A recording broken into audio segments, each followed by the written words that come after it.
صباح الفل يا حبايب قلبي، عاملين ايه؟ يا رب تكونوا بخير. الزمالك امبارح اتعادل تعادل بطعم الهزيمة قدام سيراميكا وايمن الرمادي.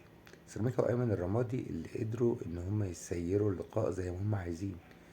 هو ايمن الرمادي وسيراميكا اللي هو هنروح بهجمة اتنين تلاتة اربعة خمسة، قدرنا نجيب جون اتنين تلاتة تمام.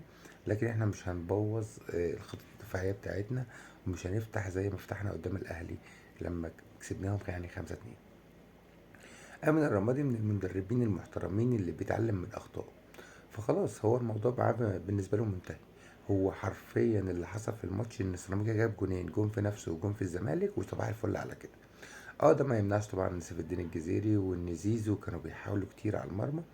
لكن بسام تألق امبارح، وتألق في 3 كور، فرصتين او 3 محققين كانوا رايحين المرمى وهو قدر يشيلهم.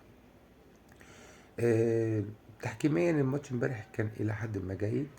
في اخطاء طبعا، ما دام في عنصر بشري يبقى في اخطاء. لكن الى حد ما الموضوع كان جيد، وممكن يبقى جيد جدا كمان.